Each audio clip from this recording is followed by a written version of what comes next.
Once upon a time in the enchanting Andalusian city of Malaga, where gardens were lush and flowers exuded fragrance, and where Islamic civilization in Andalusia was at its peak in science and knowledge in the late 12th century AD, a boy of Arab descent was born named Abdullah ibn Ahmad ibn al Baytar.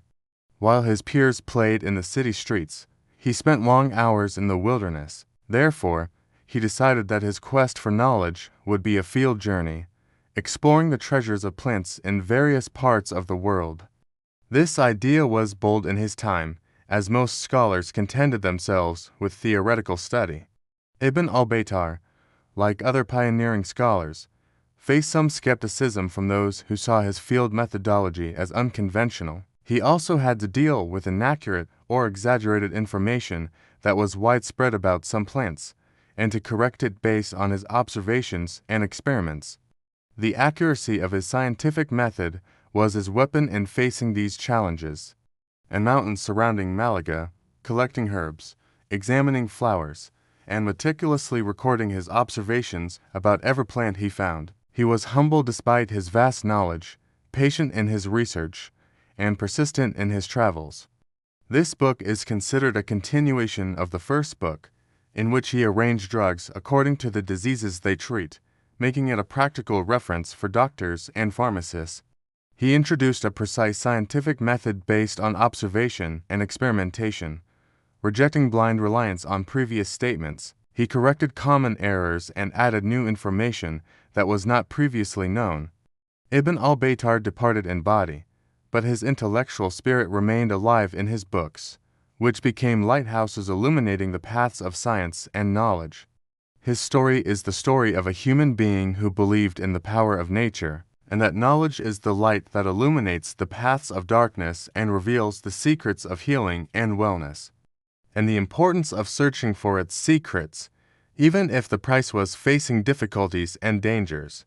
It is said that he discovered more than 300 new species of medicinal plants that were unknown in his time.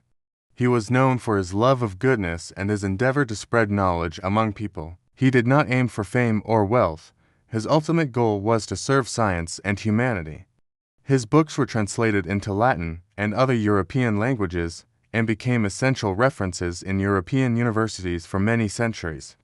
It reminds us that challenges can be a catalyst for creativity, and that truth is worth fighting for. Ibn al Baytar was a model of the scholar who combined precise observation with field research and comprehensive documentation, leaving an indelible mark on the history of human civilization.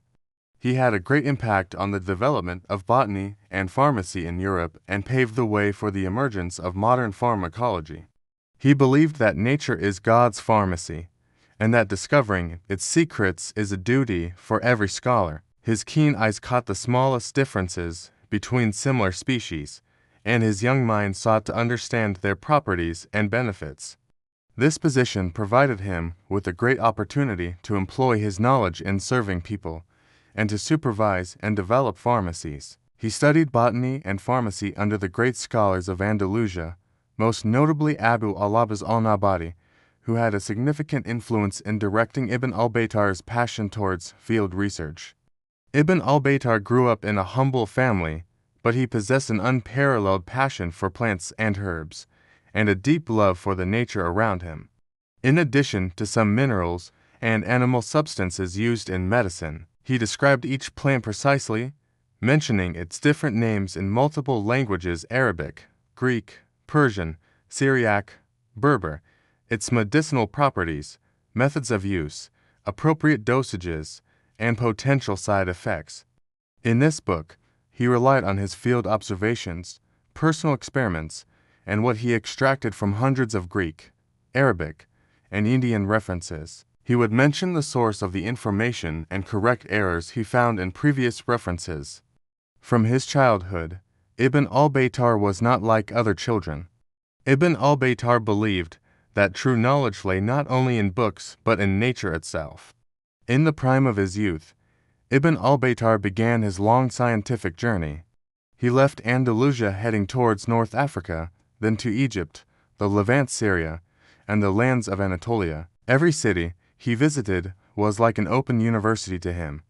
He met local pharmacists, perfumers, and farmers, learning from them about local plants and their traditional uses. He recorded every piece of information with extreme precision, comparing what he saw with what he had read in books. His travels were fraught with dangers. He faced difficulties traveling in deserts and mountains, and was exposed to the perils of the road. But his passion for knowledge drove him forward. The challenges were not limited to the ruggedness of the journey. Ibn al Baytar possessed a unique personality. After long years of wandering and research, Ibn al Baytar settled in Egypt, where he received great appreciation from the Ayyubid Sultan al-Malik al-Kamil, who appointed him chief herbalist. In Egypt, Ibn al Baytar continued his research and authored two great books that are considered among the most important references in botany and pharmacy in the history of Islamic civilization and the world. Kitbal Shmili Mufrad al-Adwiya Washington al-Agdiya, the comprehensive book of simple drugs and foodstuffs.